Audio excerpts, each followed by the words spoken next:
I'm going to go over this thing called 17 Indisputable Laws of Teamwork that came up in a book that all of us MDs are reading, and I'll share that in a bit. So probably be a 25 to 30-minute fan club unless there are other things we want to talk about. So that can always be wide open. Rita, is that Judy there? Say hi to Judy for me. Hi, Judy. Hi, Judy.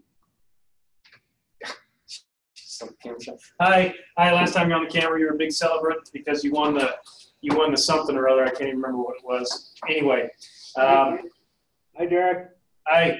Michael Ward. Hey, Mr. Ward. Hello. How are you? You look like twins on the screen. I know. Look at us. It's different color, though. Not really. Not really. Josh and I try to do this twice a week. It's more for me because he's like, quit dressing like me. And I'm like, I dress like you?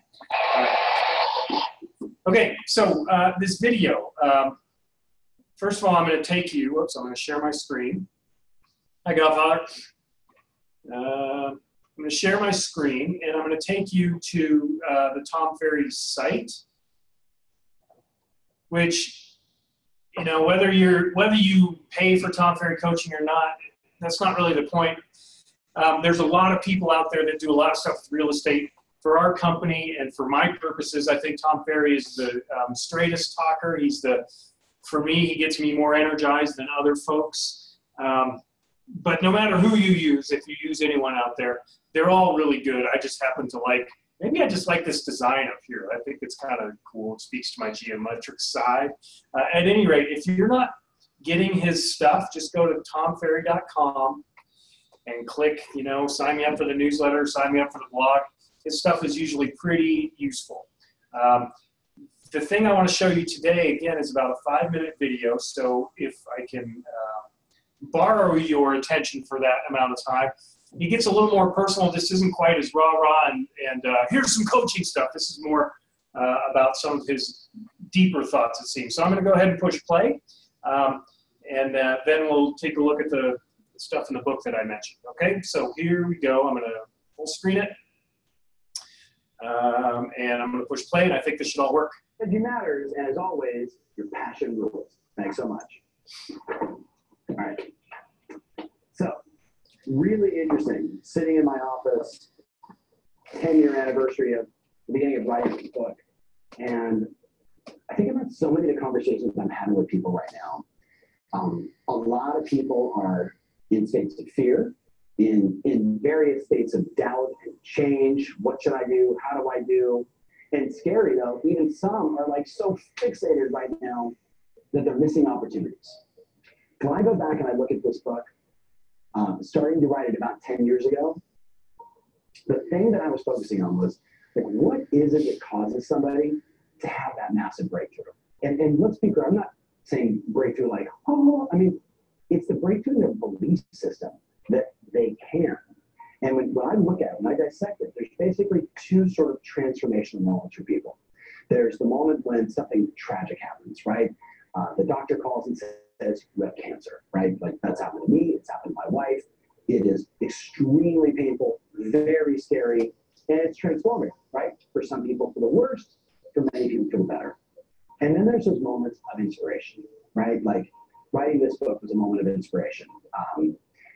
Being at a multi-day event with a mentor of mine, Brian Tracy, 100 years ago, when he said, who are you? What are you committed to?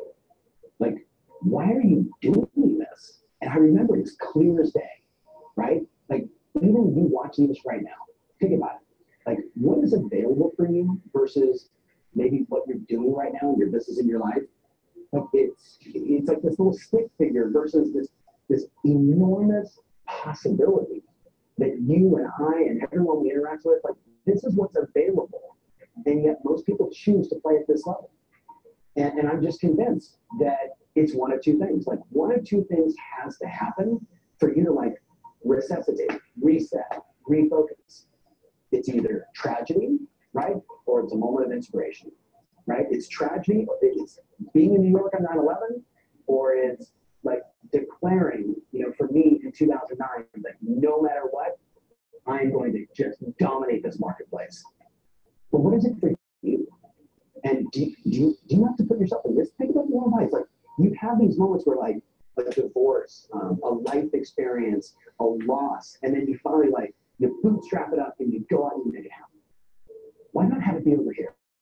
Why not put yourself in an environment where inspiration, and not like inspiration like, oh, but like true inspiration means you're imbued with the spirit to act. Like that's what it really means. Like inside of you, action is the only thing that can happen from this inspiration. Like this, my friends, is where the opportunity is. Like whether it's, I think about the founder of Instagram, sitting in a cafe, but over here was all this activity, all these people in this private VC meeting, and he was over there coding, right? Just because he wanted to be a part of what was going on over here. And of course, we know that Instagram, that worked out okay. But see, Kevin, the founder, like, he knew who he was. Like, there wasn't this, like, could it be me? He was like, why not me? Like, why not me? Like, someone's got to do it. Someone's got to step up. Somebody is going to take market share, have an amazing life, completely transform their family tree forever. Why not you? So where are you going to put yourself in this environment? Because this one over here, like, this is like tragedy. This is like pain, right? And from that, yes, from the ashes, we sometimes get the phoenix. But more often than not, it's over here, my friends. When you finally realize that this is your time, that this is your life, and it goes by very quickly. And it's just as easy to go out and take massive action and experience that as it is to have the pain, right? It's just as easy to have this, but you're going to be living anyway. You're going to be working anyway. You're going to be going through the motion anyway. Why not go for something insanely great? Like, that's like where I'm at with people. Like, there's just, it's the tale of the two. Tragedy or triumph, right? Massive breakdown or inspiration.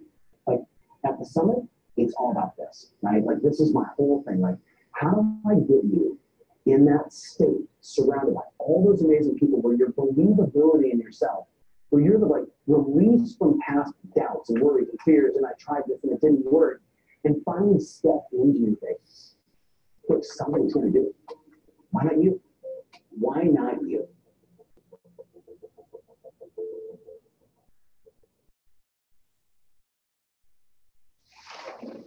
Okay. Hold on, let me make sure I stopped that. Escape. Hey, Tom, I want to give you a little behind the scenes tour. My team is right now at All right. Okay, I think I got it. Okay. Oh, hey, hi, Julie. Happy birthday, Julie. Don't get off this call until you get some people singing for you. Our MD in Vail is celebrating her 37th birthday today, so we're going to make sure we hit her with a song. Anyway, for me, that video works. It's short. It's to the point. It doesn't feel like it's trying to rah-rah me too much. And you know, a lot of my agents probably fit into what he's talking about here in Sun Valley. He's like, a little bit of fear. The market's crazy right now. Am I doing enough to be part of it? Am I missing out on some stuff? How long is it going to last? And how long are the irons going to stay hot? And so I know we all operate in the real estate world out of a little bit of fear, which can be a good motivator. But some really cool thoughts about what does move us, what's that thing that's going to move us. I looked up inspiration on my dictionary app while he was talking, because it's a word I've always loved. As an English teacher, I do this way too often. You're lucky you don't work with me. But inspire, breathe in, expire, breathe out. Expire means to die. So the inspire, the inspiration, my dictionary tells me the origin is from about 1300. The immediate influence of God or a god is where inspiration was originally used, especially that under which the holy books were written. So you could write when you were inspired. You had God influence in you, to inflame, to blow into, to breathe. So I've always liked that idea of inspiration as something like you take it in. And so whether it's God or whether it's the birth of your first child or a moment of clarity, you're taking that in, and then it becomes part of who you are. And I think that's some of Tom Ferry's message there. So the point, don't let tragedy be the thing that catapults you. Be proactive, be the agent of doing those things. Again, if you don't subscribe to his blog, it's super easy to. I try to send out the better ones, or the ones I think are more meaningful, on a somewhat regular basis, but it's better if you just get this and you can look at them yourself. let's, again, I don't want to take a ton of time today because it's a little bit of a makeshift fan club, but we're going to jump into this thing that I put together based on this book that all of us MDs, is this backwards? I don't know. It is on my screen. Is it backwards or can you read it? It's good? Okay. So it's called the 5 Levels of Leadership, and it's by John Maxwell. And I was actually, I looked him up and played a video, and like he's the kind of guy I don't really want to listen to. I can listen to Tom Ferry for quite a while. He speaks like me, he gestures like me. I need some black rimmed glasses like him. But the guy that wrote this, he's got a lot of good thoughts, and they're in a lot of books. This one's called The 5 Levels of Leadership. The MDs are reading this, and we just finished level 3, which is all about production. But he also wrote a book called The 17 Indisputable Laws of Teamwork. And before I share my screen and walk through these 17 levels, it's not teamwork like, well, if I'm not part of a real estate team, this doesn't apply to me. You're a part of the team every single day, at home, in the office. Even if you're a solo agent, you've still got your OM, your MD. Our marketing department, our corporate services and agent services department is part of your team. I hope I'm part of your team. So one of the truly beautiful things about being a CBDP agent, I think, is that you are not alone. That no matter how you operate your business, you've got a team behind you, under you, over you, around you. Think of it however you want, as well as your own family, as well as your friends. Those are all teams. So when we're walking through these things, I don't want you to think, well, this doesn't apply to me because I'm a solo agent. I'm not part of the Christie Roos Group or the Stephanie Reed Real Estate or et cetera, et cetera. That's not the case. Think of how you fit in your office team, your family team, in the company team, and I think this will be more applicable. Oh, also, it occurred to me that every time you're in a deal, every time you've got a listing, you're part of a team. When you bring a client on, you are essentially saying, be part of my team, okay? And what I think is going to be helpful is to think, what role are you in that team? If you're bringing on a client as a listing to list, are you the ball hog, the star of the team? Are you the coach? Again, as an English teacher, I'm big on metaphors. And when I was teaching, my metaphor for myself as a leader was a jazz band leader, which is to say I'm playing the instrument, but I've got 8 other people in my band who all get to solo, who all get to improvise, who all get to play along with the beat. And so my job as the jazz band leader was to decide what song we were going to play, but then make sure that I gave everybody the opportunity to fail, to thrive, to succeed, to get better, to play off of each other, to interact. And as a result, the whole song is better because everybody gets to do their part. So I never thought of those folks as a backing band. It was always a band, but every band does need someone to decide what song to play, what key, how long, when to cut it, whatever. So that's always been my metaphor as a leader, if you will. And I use that here in my office in Sun Valley, as well as my role as director of education. I don't want to dictate everything. I want to make sure that whether you're in Bozeman or Vail or Telluride or whatever, you feel like you're part of it and you can play your solo. That's my metaphor. I'd love for you to be thinking about this in terms of how you operate your business as a real estate agent. What is your metaphor for how you do your business? If you can think in metaphors, I think sometimes it adds some clarity. Sometimes it makes it more complicated, but it adds clarity for me as to what I'm doing, why I'm doing it, how I should be doing it, and how I can get better. So I'd love to hear yours. If you have them, you can type them to me or think about it, and we can have a one-on-one because I'm, as I say, a big fan of metaphors. As I used to tell my kids to their rolling eyes, I never metaphor I didn't like. So, okay. I will thank you, Rita. Appreciate it. Nice to have you back from your vacation. I think you're going or something like that. Okay. Oh, hi, T. Are you there? Yay. All right. I'm going to share my screen because I typed this out for you. And guess what? I'll probably send it along as well. So going back to the share screen, there's Tom Ferry punching his hand. It's always a good thing. All right. So again, this is John Maxwell, the 17 Indisputable Laws of Teamwork. I love the fact that he uses the word indisputable because that's such an argumentative word. Whenever you say something like, this is indisputable, or, you know, without exception, like you're setting yourself up to have a conversation, which is part of the point. But he's been doing this a long time. He's actually from the religious world. So he's a preacher. He was a preacher, I'm not even sure, but then just started talking a lot about leadership. So here are the 17 laws of teamwork that he espouses. I'm not going to talk endlessly about each of these. If anyone has any thoughts, please jump in. I don't have the chat up and I can't see you, so unmute yourself and just say something if you have anything to contribute, or if you think something is hogwash, which is a metaphor, hogwash. Anyway, the law of significance.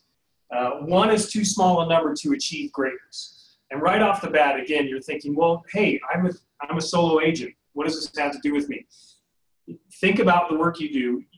You are better at what you do because you have your OM, your MD, your Director of Corporate and Agent Services. You have Teresa, you have Todd, you have me, you have all these people help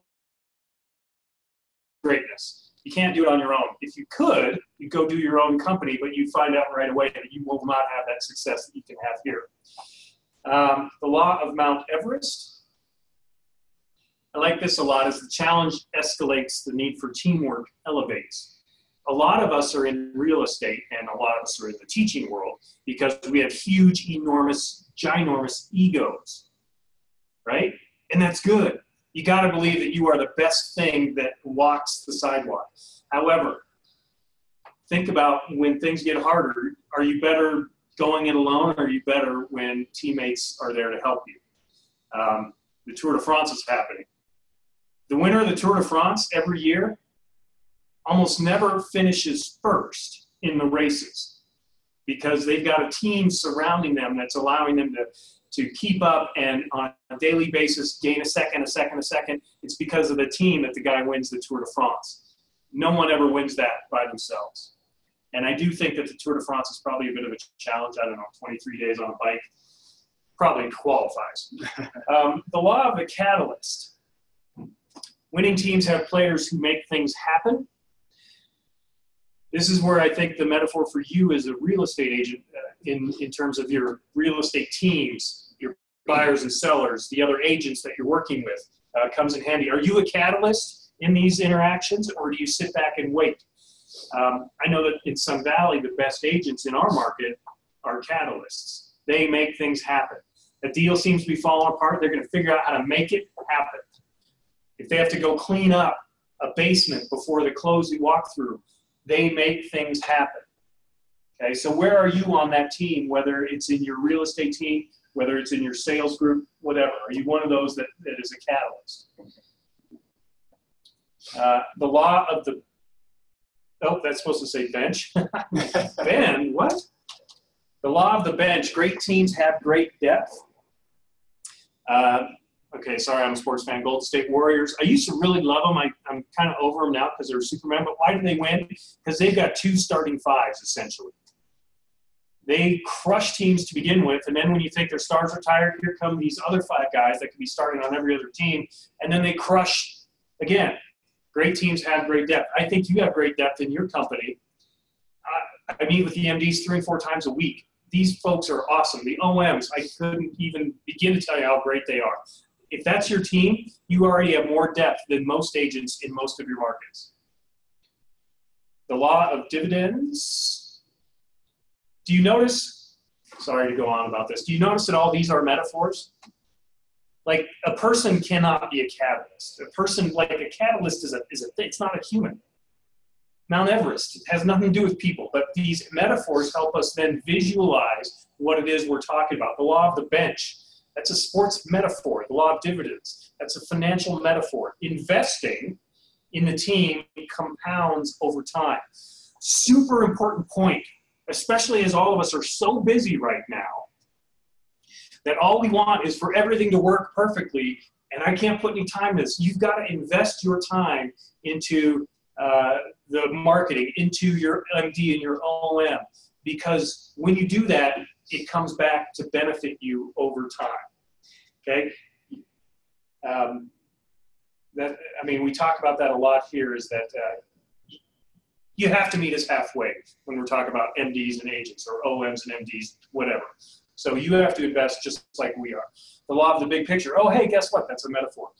The goal is more important than, sorry, you can tell I typed this fairly rapidly. The goal is more important than the role. I was trying to think, if I'm a real estate agent, how do I apply this to anything? Well, if I'm in a deal, what is the goal?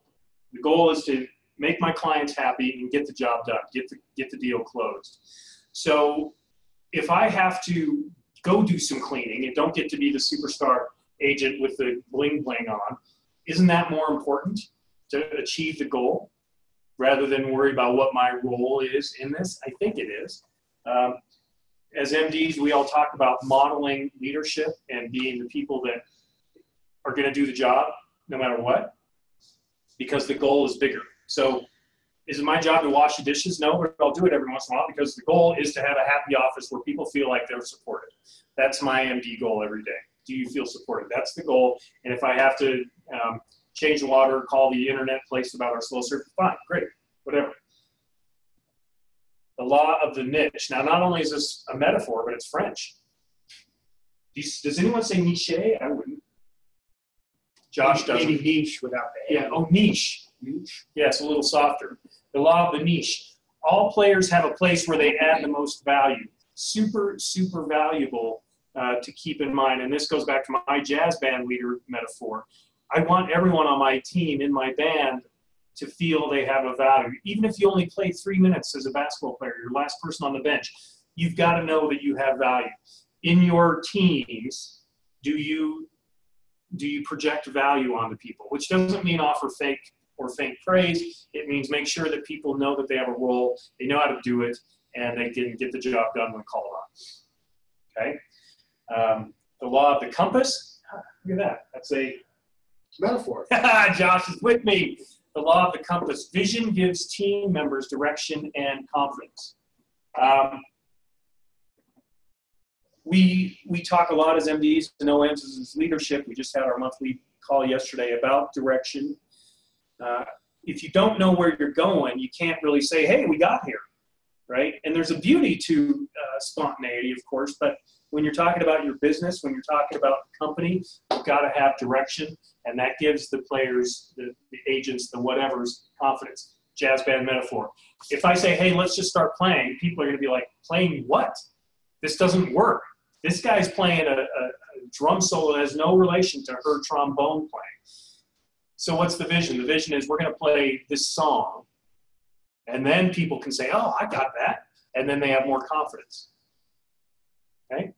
Don't worry, we're almost done here. The law of the price tag. This one is interesting. The team fails to reach its potential when it fails to pay the price. That goes a little bit back to the dividends one.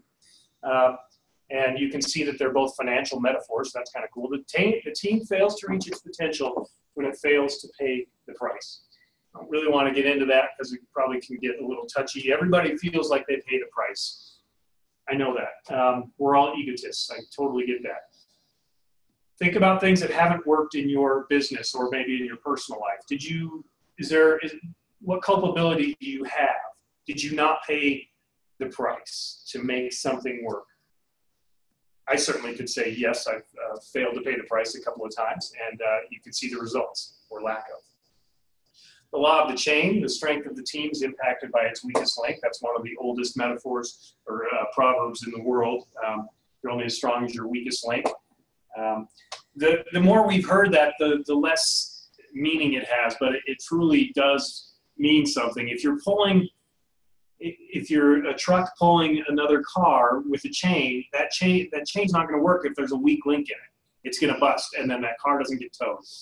So make sure that on your team, you know what the weakest link is, and invest in that weakest link so that it's strong enough to pull the car. There's the law of the bad apple. And I know, Mark Corner, you know a lot about that. No, I'm just kidding. The law of the bad apple, rotten attitudes ruin a team. Rotten attitudes ruin a team. See it over and over. I've been a basketball coach for 15 years or so, and that one bad attitude, it's contagious. Why is it that humans resonate more with negativity than positivity? I don't know, but it's true. And the one bad attitude can bring a team down much faster than the one great attitude can raise a team up. So Sniff out those bad attitudes. If it's on your team, if it's in your office, if it's in your company, let's make sure that we are investing in that attitude and giving it a reason to turn around and become positive. Okay, the law of accountability, and that's not a typo. It sounds like it should be the law of accountability, but it's accountability. Teammates must be able to count on each other when it counts. Okay, right now everything's going good for lots of people. Every office is up over last year. People are doing deals. People are just like jamming out there. But the true test of this stuff comes when it's a little bit slower. Can you count on your teammate to host an open house for you or to help you with a contract because you're struggling with something? That's a good team when you know you can ask that and it's fulfilled. The law of the scoreboard, the team can make adjustments when it knows where it stands. This goes back to the business plan that a lot of us filled out at the beginning of the year. If you don't know what your goal was, you want to sell 12 homes this year, you've only sold 3. If you don't have that 12, you're like 3, that's pretty good. You can't make the adjustments because you don't know what you're aiming at. You may have heard Todd say this once or twice, track and measure, track and measure, track and measure. Know what your goal is and then track and measure your progress towards it. We're at the halfway point of the year, just a little bit over, of course, but it's a great time to reassess, to look at your business plan, figure out where you are, figure out where you're falling short, and what you can do then to make the adjustments so that you do achieve your goals by the end of the year. Certainly the MDs are talking about this a lot with our recruiting goals. Our production goals are great. Almost all of us are hitting our production goals in each office. The recruiting, we need to make adjustments. And so part of our conversation is what can I do differently the second half of the year to get more people to come and eat lunch with me? No comments about my hygiene, thank you, folks. The law of identity, shared values define the team. I think Coldwell Banker Distinctive Properties does this better than any other company I've seen in the real estate world. We have an identity. We pledge to deliver remarkable service. We're about changing lives of our agents and our clients. We have an identity, I think. Not just the Coldwell Banker brand, that's not what I'm talking about, although that's part of it, because they started in 1906 with an identity that they were going to be the real estate company with integrity after the San Francisco fires. What is your office's identity? What is the culture there? And it should define the team. Okay, I love that one. No team is any good if everybody wants to have a different idea of what their team should be doing. Look at this, only 3 more. You guys have been so patient. I don't know. I can't even see. Everybody might be off the call right now except for Josh, so whatever. The law of communication, interaction fuels action. If you've ever been to a one-person play, a monologue, well, it's sort of interesting, but it just doesn't hold your attention. Action is all about reaction and interaction. And so make sure your communications are fueling and not exhausting resources. This goes for your real estate deals. This goes for discussions with your OMs and MDs and your family. Bring fuel to your communication. Don't just burn gas. The law of the edge, the difference between 2 equally talented teams is leadership. How many times have you seen a great team on paper lose to a lesser team or an equal team because of a coach? Because they have a better system, they have a better identity, they have better overall leadership. Okay, so your leadership is what I'm talking about here. You've got 2 great agents trying to get that listing. Think of yourself as a leader and you will be more likely to get that listing. And the law of high morale, when you're winning, nothing hurts. It's not always true, but it's sure easier to play through pain when you're ahead than it is when you're behind.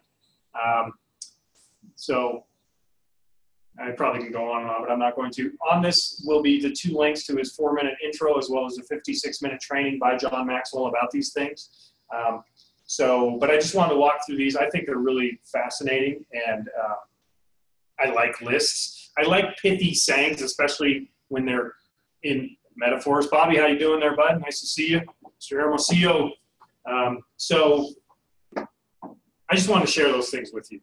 I know from a training standpoint, you're not like, hey, I'm walking out of here with all this new tool. No, it's not going to be what it is today. But some stuff that I think is valuable to think about as we head into as we're in the midst now of the third quarter. As always, wide open. Any thoughts about that, or any experience with John Maxwell, or any other books people want to talk about that have been inspiring them to do better in their lives and in their businesses? Julie's feeling compelled to speak. I love that. She's like, I'll save you, Derek. I'll save you from comedy hell. Heckle me, heckle me. Yeah, now you froze. Nice. Nice. What happened? Everybody seems to. No? No, Rita's chewing gum. I see that. Yeah. So, okay, well, I don't know what happened, Julie, but I hope it's a brain freeze from the icy margarita drink you got for your birthday. At least it froze with a smile. Yes, at least and Bobby's smiling too. That's fantastic.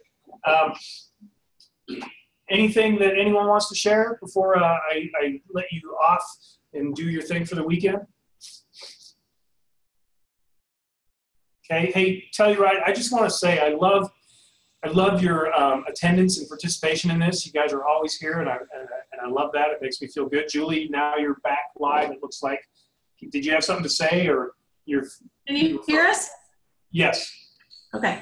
Yeah, I was saying I've been reading this book called The Rise of Superman, Rise of the Superman, and it's about these guys who, like Shane McConkey and Danny Way, these guys who do incredible things. Like, for example, Danny Way jumped the Great Wall of China with a broken ankle, shattered on a skateboard. And not only did he jump it once, but he jumped it 3 times. And so it just talks about entering flow states and getting in the zone and how you can enter into these flow states where you're ultra productive and you're almost operating at a superhuman level. It's just this intense focus that just drowns everything else out, including pain. It's a great book. I would highly recommend it. It's written towards businessmen and towards people who just want to improve the state of their life. A lot about mindset. It's all about mindset. Yeah, and that's called The Rise of Superman? Yep. Okay, excellent, Bobby. And, I'm assuming Bobby's reading that because he's having a Superman-style year and is pretty new to the real estate world. So, it's timing, it's support, but it's also, as Bobby's noting, what's going on in your mind, and are you contributing to your success through your mindset, through your ability to focus, be laser focused on your goals. So thank you for that, Bobby. Really appreciate that. The book that Tom Ferry showed at the beginning, Life by Design, that's like a standard, not just real estate, but it's a standard, I hate saying self-help because that sounds so pejorative, but it's a book about how to be better. So Life by Design, I know there's copies in every office, I think. We have a couple copies here. So pick that up and spend some time with that. Any other books that are making any waves in your brain pans lately, folks? Okay. Reminder, this one is called 5 Levels of Leadership, but I think other books by him might be more applicable to where you are. So look up John C. Maxwell and find some stuff. Julie, Robert would be very upset if we didn't sing. And we don't want to make Robert upset. We'll start throwing books. So Julie, make sure we all know we're talking to you. We're going to sing Happy Birthday to Julie. Singing, what I learned this morning, singing Happy Birthday on Zoom is one of the most aggravating things you can ever do. So we're going to go ahead and do it because of the timing delay, and it's going to be cacophonous, but it doesn't matter because, Julie, you're worth another song. 1, 2, 3. Happy birthday to you.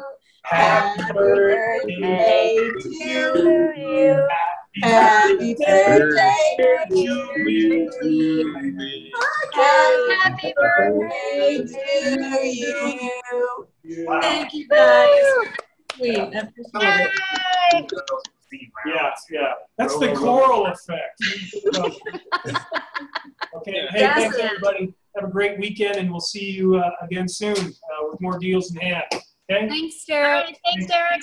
Bye, everybody. Bye, guys. Bye. Thanks, dude. Bye-bye. Thanks, Derek.